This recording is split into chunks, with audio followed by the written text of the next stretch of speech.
Okay, Carla, thank you so much for joining me today. This is Carla Bennett. She's a agent I work with. We've done several transactions together. I love working with Carla. She is a wealth of information, just super professional. I love how Carla handles transactions that we go through because she's just so on it. So, Carla, tell me about your story, about yourself, your family, and then how you got into real estate. Yeah, thank you so much, Kristi. So my name is Carla. I'm with Rustic Real Estate, and I'm a Central Texas realtor. And I am married to my best friend. We're hitting 17 years of marriage. I have 2 kids, a boy and a girl, and that's really fun. And I stay busy with that. But we love living in Central Texas. We love helping Texans. My husband actually works for the state of Texas too, so we help people get homes, and my husband helps Texans get their paychecks. So nice. It's kind of fun. Now y'all have a military connection, or you do a lot of business in Yes. the Killeen, Copper's Cove area. Why is that? Yes, so we lived in Killeen when we first moved out here in 2017.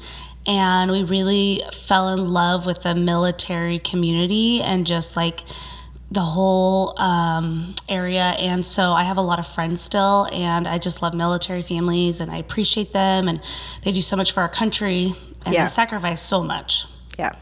Yeah, different way of life. Yeah, so I do a lot up in Killeen, and then I do a lot down now in Austin. So I service both areas. I'm on 2 MLSs, and they're really both 2 different worlds. And I think it's really important to continue to know about both those worlds so I can help my clients. What does being on 2 MLSs mean?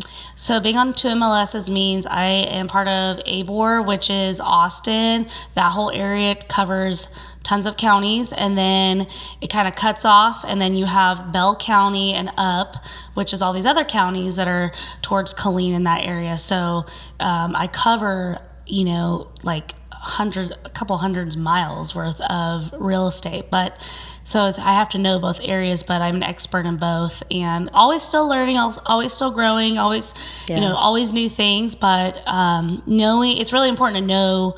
You have to know where you're servicing. You can't just service an area you've never been in. And so living in it really helps. So I live in Hutto now, and I lived in Killeen prior.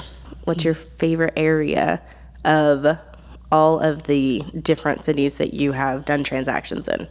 Ooh, that's a really hard one because they're all so different, unique, and I don't want to be biased. One area is better than the other. I really enjoy where I live in Hutto, Texas, and I'm a big fan of it. So I would say that's one of my top areas. Why is that? Why Hutto? Hutto just has a lot of charm. We're the home of the hippos, and there's a lot of pride. And it's a small town that everybody just kind of knows each other. We literally do the Friday night lights. Everything's shut down. And the stadium is really close to my house, so you can hear everything, and everybody's there. And you see people from church. You see people from the gym. It's just a lot of fun. It's a great community to live in. It's like a small town that's getting to be really big. Yes. I love... what I love about Hutto is that every single place, business or sometimes every house, has this little hippo in their yard. And I think that is so adorable, that the whole city is in on this school spirit. Yes, definitely. But there are just so many different counties and towns that I cover, and there's something special about each one of them. So when people ask me, I'm like, yeah, I know, and I'll try to find, tell them what is good about that area, or what other people have said that they like, what's it close to. It all depends, what the taxes are like. Those are important things. Okay, that's good. I want to talk about taxes. Yeah. Okay, so tax rates are really important. Yes. And I have found that tax rates make up a huge, or can make a big difference on your mortgage payment. And earlier, Carla and I were talking about new construction home versus existing construction. And I think this is a great segue into chatting about that. Because taxes make such a huge difference on what area you might live in. And people don't think about that. They don't think that the tax rate in one neighborhood might be very different than a tax rate in another neighborhood, but the same city. So newer neighborhoods tend to, in general, have a higher tax rate. Not all of them. Some of them can be lower. Most newer communities I have found have a higher tax rate. What is your experience with that? Yeah, you're absolutely right. You know, if you live outside of the city limits, it's going to be more affordable because you're not going to get all the accessibility to things. But yes, absolutely. We're seeing new builds, you know, what they're doing is they're pricing really low, but then you're like, oh, why are they lower than everybody else? And then you find out they have a mud tax. There's a company that I was just working with, and they have a $1,600 mud tax on top of your regular taxes that you're going to have to pay. What is a mud tax? So a mud tax includes like utilities. So they're saying, okay, well, you're paying for new streets, you know, new sidewalks, new lights, things like that to keep up the area. Now, there's a lot of new communities that have new streets, new lights, but they don't have a mud tax. Yeah, so it's like finding the difference. So some are required by the city, depending on the deal they made. That's a good question. And then there's some that are like, I've been in neighborhoods where it's like they have neighborhood parks and things like that, and the city's paying for that. So you get a park and you're not paying for an HOA. So it's like every little community is different and when it was built. So that's one advantage that people like over older homes is your HOA is generally lower. Yeah. Mine's a 20-year-old community, and we have a $20 HOA. Now we don't have a pool, we have just a park. So that's something I really look for when my clients get really excited about a new build. I'm like, well, let's talk about the HOA. Let's find out about a mud. And so I go down this list with them when I go to show them a new home, because a lot of people will go to new homes without realtors and they don't realize that all these questions, and there's just so much going on that they're not going to think about those things, and they'll just sign the paperwork, and then they'll realize, oh, I have all these extra, this is why I'm paying this, but not till later. You don't know what you don't know. That's like my favorite phrase in life. And like, you don't know what you don't know when you're getting a home, like a new home in a new community. It's like ground up, new city almost. They have their own tax rate. They have their own mud system, possibly their own HOA, all of the different fees that are associated with that. And then you were recently telling me the difference between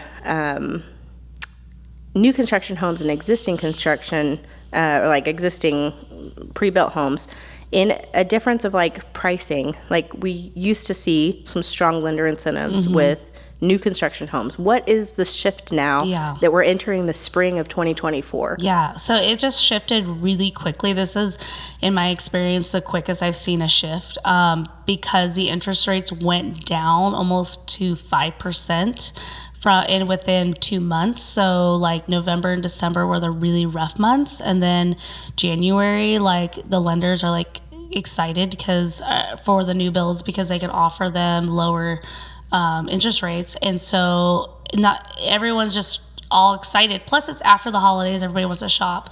So we're seeing, like I listed a home in January, like right after the new year, and I had over 25 showings. I had multiple offers within a week, and that's really was not common. And so it has to do with that interest rate. It has to do with also the economy in Central Texas and Tesla, and bringing in their new vehicles and job opportunities. But so the new builds shifted, and I went out just the first week in February and took some clients all over, and I showed them different communities. So it wasn't just the same builder, and they were all saying, hey, next week the prices are going up. And it's because the stats came out for January and they were just like through the roof, like everybody's buying again. So all of a sudden it's like the sellers are in a sweet spot.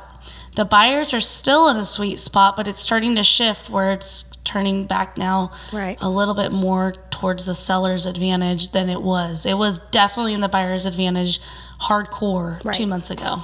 Yeah, I'm seeing a lot more loan applications come through, a lot more activity. I'm seeing other realtor Facebook posts that are getting multiple offers on properties. So I feel like it's coming alive again, and maybe buyers are getting more comfortable with the interest rates, or knowing, or like expecting to refinance this year because we are getting closer, I feel like. So what have you seen, Kristi? Like was it like how big of a drop? Because I knew at some point last year it was 8%, that high. Yeah. And now I'm hearing 5%. Is that true? I'm not seeing like 5s without really paying points to get there. There's some like government loans, VA loans, FHA loans. They have better pricing. You might be able to get into the 5s if they're a reasonable price.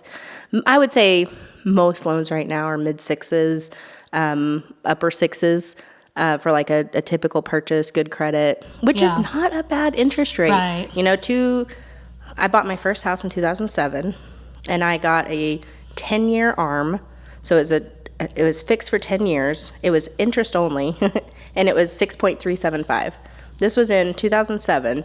So 6.375 is not really much different than where we're at right now. So I don't feel like, I think people are getting more comfortable with that. Yeah. It's not 8%. So we are down from our high. However, I don't think that we definitely haven't reached our low. You know, interest rates are like, man, they fluctuated so much. We had a really great drop in interest rates over the holidays. So between Thanksgiving and Christmas coming into January, they were really decent. You were getting low 6s. And now it has creeped back up. We've had some rough reports come out. Job numbers have come out that have made interest rates come up. And, you know, just comments that the feds make, people really like lean into every little word and analyze every single thing that the feds say when they make announcements. And they try to predict, well, what does that mean? What does maybe mean? Like they overanalyze that. And instead of looking like a whole market picture to see, you know, what is going on with job numbers, what is going on with inflation, and the economic factors that really drive what the Fed needs to do to make interest rates. And we're relying on them to make the right call. And I think that some of them have never even seen an economy like one that we're in right now. So even if they make a call, and it might not be the right call, but they don't know what they don't know. You know, sometimes you have to try things out and see. You know, right now we're kind of in a rising rate environment still to this day. I mean, it's February, what is today? February 23rd. Yeah. And, you know, day to day, I mean, it is, we're not seeing numbers go down, but we're not seeing them go up. If someone was to come to me today with a contract in their hand and they would be like, Kristi, should I float this interest rate until closing for the next 30 days or should I lock it today? I would say, lock it today. Yeah. Lock whatever interest rate you can today to hedge yourself. If rates go down, there's a little bit of protection in there before closing. You might be able to, if rates drop enough, to relock your interest rate before closing. But worst case scenario is we're still expecting interest rates to drop over the summer. So new data came out that 70% likely to get rates dropped by June, 100% likely to get rates dropped by July. That's if the feds act appropriately for what we're expecting them to act when we see some reports come out in May. So there's some important dates coming out, important reports coming out, and it really depends on how they react as far as what rates will do. So overall, as a mortgage industry, we are still expecting interest rates to drop, really expecting them to dip pretty big this summer. That's good. Yeah, it is. But it's great, but I'm concerned. Yeah. I'm concerned because we have had such a slowdown in the real estate market for the last 2 years that people have waited. Like, you know, couples have gotten divorced and decided now's not the best time to sell. Let's wait. You know, collectively they decide to wait to sell their home because they both don't want to go buy homes at 7% interest rate.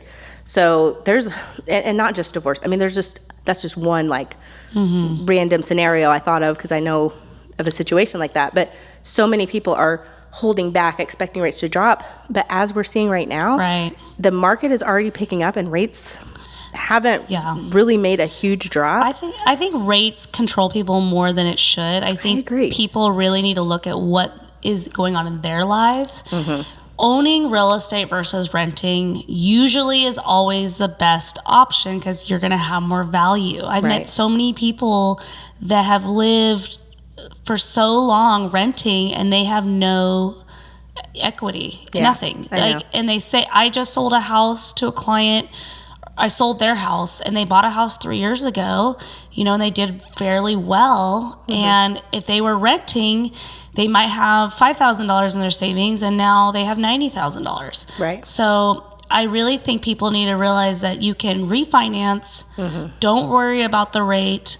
Talk to someone that knows what they're doing when it comes to negotiating, because what was exciting a few months ago is how much I could get back from my clients, from the sellers, asking them to help with closing costs, buy down the rate, and pay for so many things. And now we're starting to see it get tighter again because the weather's good. Central Texas is different than the rest of the United States. It's hard to compare the two, but I am seeing other colleagues in Colorado and in California having more listings and more selling more things. So that is encouraging. I just know our area is booming. Nonstop. I am going to new build construction almost every other day now because there's a new place I'm getting invited to and there's a new grand opening. So that is telling me all these buildings being built, all this new construction, that is all positive. It is. Our area is getting rapid growth, as it has been for a couple years. It's exploding. But going back to the interest rate part of it, and the fear behind interest rates, you're looking at buying versus renting and you're concerned about the interest rates, the rate on rent is 100%.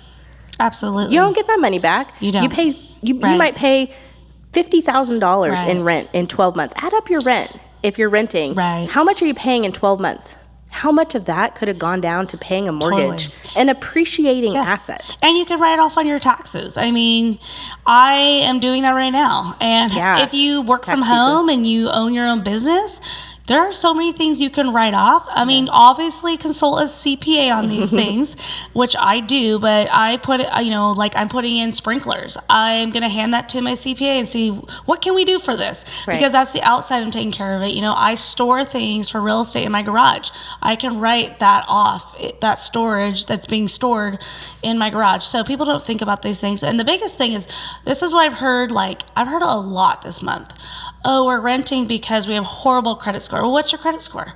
Oh, did you know that they lowered the credit score? They did, right, Kristi? Recently, they lowered the credit score to help people get in. No, I didn't know that. Got that? Well, okay. I have seen programs go as low as $500. Yes. So and people tell me I'm only at $550 or $575. Well, let's go ahead and see, because you would be surprised, and especially like you said, programs. Texas is wonderful. They have all these programs for new home buyers. They have in Austin specifically, they have programs for new home buyers and where they help with closing costs. Grants. And then they also have for veterans and wounded veterans. They have all these different things, taxes, and there's a lot. Veterans are taken care of in Texas. Oh man, it is so. When I get someone that is a veteran that comes over at my desk and they have VA benefits, it's easy. You can buy more of a home than you probably should, but they have a really high threshold on a debt to income ratio. There's zero money down. You have no monthly mortgage insurance. And then there's grants that you can get on top of that pay for your closing costs. Or we're still kind of in a buyer's market to where you can get seller credit paid for. So someone who has VA benefits, you could literally get into a home with $0. So there's no reason for veterans to not have that. And in Texas, another thing is when you're disabled, when you have, I think it's 100% disability through the VA, you get all of your taxes paid for, all of your property taxes. So that makes your payment so much more affordable, sometimes more than rent would be. So the area I was talking about in Killeen, that MLS that I belong to up there, Williamson County, I see a lot of really smart military families buying a home, living in it, then renting it, then moving back and buying another home. So then they have 2 homes. Yeah. And it's just so amazing what they can do. And so I think more VA families need to like think about that. Like, yeah, because it could be a second form of income for them, having some passive rental income coming in. That's why those 2 areas are so unique. Like up there, there's so much people coming in and leaving and coming. So the prices stay really low. And so it's really easy to get a rental up there. And so I encourage a lot of Austin people like to think about that. To get a rental up there as a second, income. Right. But they're like a little nervous. But the VA families that I work with, a lot of them are just on it. They're amazing. They have confidence. They know it's a great to invest their money, and they do well. Yeah, and the prices out there are reasonable. Very reasonable. And if you're a VA and you're living in Austin or working in Austin, there are so many options that people just don't know about, at their fingertips. So. Yeah, that's good. One other thing I wanted to talk to you about was new build versus existing construction as far as financing goes. So I can talk about existing construction and like what that looks like, but I want to compare the two. So tell me what you're seeing right now. Yeah, that's a great for question. lender incentives. Well, what's really nice is if you, like, I work with Kristi on a lot of deals, and she's really, like, I know I can ask her, hey, look, I'm going to see a new build, but I have these clients, and I really think it's important that they check with you, too, and see, because depending on every new build has a different lender, and they have a different policy. Right. So since you're like going into it, they may not use you, but it's important for them to shop around. I think it's eye-opening. So I think that's really important, because right now I have an appointment tomorrow with a new build, and they're like, well, we're only really offering like $5,000. And this is like a luxury home. I'm like, you're only offering $5,000? Right. So, I want them to check with you and see if you can find them a better deal, because that to me is like not very much. I mean, now if we're talking $30,000, that's a little different. Yeah. Some lenders will, instead of doing a price reduction, they'll keep their price the same and give a huge lender incentive to help cover the closing costs. But we're seeing less and less of that as we're entering into a busier buying season. $5,000 is almost, I don't want to say nothing, but when you're comparing a mortgage broker or a loan officer that's outside of the builder community versus a builder's lender, the pricing is very different. So you might have a builder's lender who is giving you a $10,000 credit, but they also might be charging you a 1% origination fee, underwriting fees, processing fees. All of these fees get added in. I've seen some that charged both an origination fee and discount points. Like, it was excessive, the amount of fees, and it was just, to me as a lender, very obvious that they were offsetting the builder's incentive to get that money back in fees. Yeah, it's almost like you think you're getting this money back, but you're really just paying for stuff. So it's a really great way to get people excited, and then they break it down for them, and you're like, oh, I'm actually paying for all this stuff. And so you're not really giving me money, you're charging me and then saying I'm paying for it. Right. But like, a couple of years ago when it was crazy, the market, when we were seeing 3% interest rates, they were giving 5%, but that was only covering like the HOA transfer fee. And the HOA transfer fee is a whole nother podcast. I mean, HOAs, we're coming for you. The realtors are coming for you. We need change in the HOAs. Yeah. There's no regulations, and it's like, oh, you to put my name down and transfer and copy a piece of paper is $1,000. It's like crazy. So anyways, I've seen crazy fees on that. But where was I going with this? So a couple of years ago, they were saying, okay, we'll give you $5,000, but you're paying for the HOA fee, you're paying for the survey. So if you were to buy an older home that's like a year or 2 years old, the seller usually pays for or has a survey already, so you don't have to pay for that. Right. So it's like people don't realize there's like, it's more money. It could be more money in your pocket if you get a bit of an older home. It just depends on the builder and the situation. Sure. I always recommend buyers, when they're comparing a builder's lender to an outside lender, is just look at the estimates side by side. Compare the fees, compare the cash to close is a good way to tell. the difference. And then one thing that people don't realize is mortgage insurance. So mortgage insurance is a wasteful fee that buyers have when they don't put 20% down. I don't recommend putting 20% down in almost every scenario. My recommendation is to use that extra cash and go buy more investment properties. But if you don't put 20% down, you have this mortgage insurance added to your loan every month.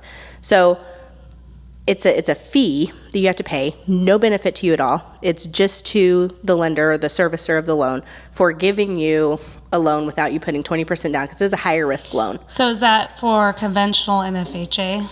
FHA has so this is different. So Okay. Good point. FHA has a set mortgage insurance rate no matter who you go with. It's the same.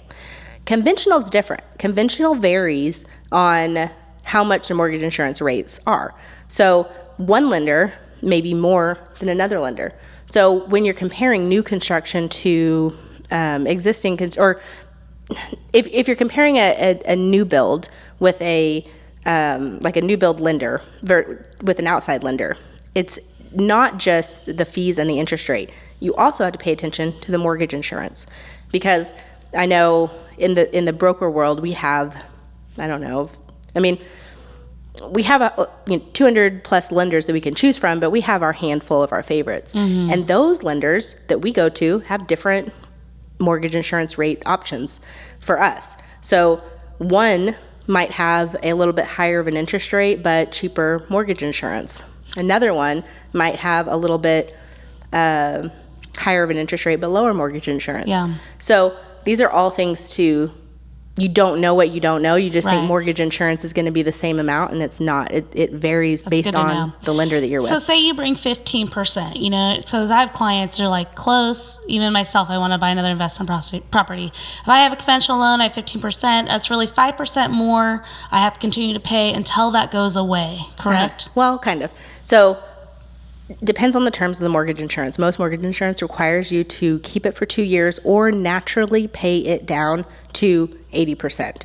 So if you're going to naturally pay it down to 80%, depends on your amortization. Depends on how long it's going to take you to get that extra 5% off of your loan. And then, yes, it gets removed. Most people will refinance before that natural occurrence happens. Okay. You can request the lender to order an appraisal, like an updated appraisal to get that mortgage insurance removed. Usually they'll do that, but it's after a 2-year period. You can also, like if you pay extra on your mortgage. Especially the first year, right? Well, no, it doesn't matter when. Doesn't matter when. But if you pay extra on your mortgage to get your balance down, and then you've got that mortgage insurance still, the lenders will probably require you to keep it for 2 years. Gotcha. So the only way to really get the mortgage insurance removed before that is to naturally pay it down. If you have 10% down, you're not going to naturally pay that down in 2 years, the 10%. Mm-hmm. Amortization schedule just won't, unless you have like a 10-year loan and have to check. But do they like notify you when they're going to take it off or anything? Most of them, no. So, yeah. Well, if it naturally occurs, I don't know. It's a rare situation when it naturally comes taken off. They might notify you ahead of time, or they might just remove it. So and they're constantly selling your loan, so it's like you have to keep up with that too. Mine just got sold. So those people that are on the fence right now, they're like, oh man, I really, in my gut, 20%, this is what I feel. I feel like for some people, it's like if you're renting and your mortgage is going to be the same or a tiny bit higher or a little bit less, it's worth having that PMI. Sure. Yeah. But if it's going to be if it's going to put you out on the street. Yeah, I never recommend people buy outside of their comfort zone. Yeah. And right now we are kind of in an uncomfortable market. We're in an uncomfortable area where a lot of people come to me and they're like, okay, Kristi, I'm ready to buy a house. I'm like, great. This is great. Yes, you're ready to buy. Yes. And they're like, yeah, I want this $500,000 house. Really like it. I'm like, okay, sounds great. Let's do it. And my max budget is $2,000 a month. Ooh, that's not going to happen right now. No. That's not going to happen unless you're putting significant amount of money down. Right. So I am finding generally if you're putting 5% down, your payment is about a little less than 1% of whatever that purchase price is. So if you're buying a $500,000 house, and you're only putting 5% down, you've got mortgage insurance, your payment's probably going to be close to about $5,000 a month, maybe $4,800, depending on the taxes and the insurance. But it's going to be close to that. Right. And that's uncomfortable for people. Well, it's very uncomfortable. And we live in a society where, and things have just gotten more expensive. Food's gotten more expensive. Cars. We were just having this car conversation. A lot of people, they feel like they need to have a brand new car. But if you buy that brand new car, that's going to hold you back from maybe a nicer home. And then, so a lot of people are on this hamster wheel where they want a nice home and they're not willing to change their lifestyle to get that nice home. Right. But they don't like the home they're in, and then they keep constantly buying brand new cars. And really, my advice is buy a used car that is safe for your family. And then get the house, and then when you're established, get that car that you want. Right. Because the car is going to go down in value. The home is going to increase your value. Cars are depreciating assets. Homes are appreciating assets. Like that client that I just sold that home for, she had that PMI, but she still made a massive profit after 3 years. So, with a car, you're not making a massive profit. My Honda has gotten hail damage. My kids have destroyed my upholstery. Like, it is probably worthless at this point. But, it's like, I look at other people with great, big, huge cars, and it's like, for me, I'd rather buy a second home right now than buy a beautiful car. Yeah. That's bigger and better. But is my car working? Yes. So, it's really deciding what is important to you and best for your family for the future. Yeah. And that's all about people's choices.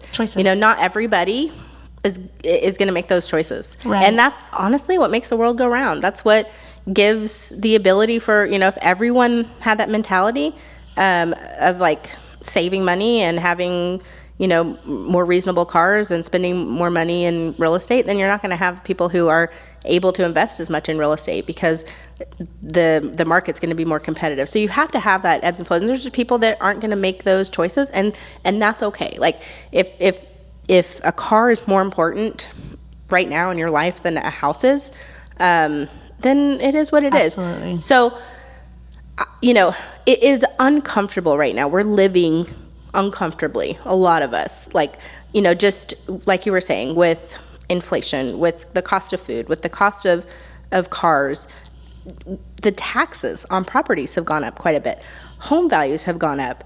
And then interest rates have gone up. So in the real estate industry, we're being hit, in multiple areas. And, cars, people need to get new cars. And so now new cars are costing, I have to feel like almost double than what they were 5 years ago. And in Texas, we drive everywhere, let's be honest. Yeah, we have to. Yeah, it's just kind of like that mentality. I want the best for my clients. So when they tell me they want a house, but they want a car, that's kind of where I'm coming from. It's like, sure. So yes, you can absolutely have both, but which one do you want more? Yeah, well, it's our job to educate them and let them know, some people don't realize that an $800 car payment is going to prevent them from getting a house, or it's going to prevent them from getting, a $400,000 house, and it might limit them to a $200,000 house. And let me tell you, there's not really many $200,000 houses out there. Yeah. So, barely 300,000 below right now. Yeah. But I feel like the market has come down a little, which is encouraging. It's softened. It's softened some. It has given us the ability to reach, more of that entry level first time home buyer type market. Yes. And then get seller credits, which is helping the cash to close, which is really nice, but that I really feel like is going to disappear very soon. Yes. But another thing to hold on to, everybody in Texas, is Proposition 4 passed a couple months ago. So tell me about that. Yeah. What is Proposition 4? Right. So if you own a home and you live in it, it's your homestead. So Proposition 4 passed a higher homestead exemption. Previously, it was about $40,000. So if your home was worth $300,000, they were taxing it for $260,000, which is, more money in your pocket, especially with our taxes. Well, now it's statewide, it's $100,000. So if your house is worth $300,000, they're taking $100,000 off and they're taxing you for $200,000. You have to live in the home. It has to be your homestead. But that is exciting. I've talked to numerous friends. I've seen it. My bills are going down. My mortgage is going down a little. So every little bit helps. And I think that was really great that it got passed. It gives relief. And there was some senior exemption taxes thrown in there as well. It depends where you live, but they'll freeze some of the school taxes. Some people don't have to pay them at all. So nice. There's some different things for So seniors. is that going to be coming out for the 2024 tax bills? Yes, it's already hit. I heard before it passed that...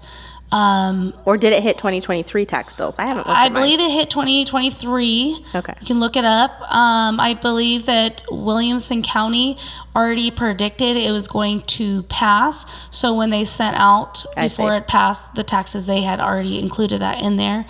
But definitely look up those facts. But I've seen a difference. And, speaking of that, you'll get in the mail if you own a home, and it'll say, we've appraised your home at this price. And it usually will have 3 comps, and you are legally allowed to fight that. I have heard some people win and some people not. I recommend looking up the comps. If they look like your house, then that makes sense. So they really try to stay transparent on why they're charging you that. But I love that Texas gives you that right to fight your property taxes. Some people don't even care and they just do it. But that is part of the system. Awesome. Great. Well, that's good information to know for people. Awesome. Carla, thank you so much for being here with me today and for chatting with everyone watching. This was a great conversation. I'd love to have more with you in the future. We'll think of more topics and fun things to share with people. Hope y'all are having a great day. Thank you so much, Carla. Thank y'all. Have a good day.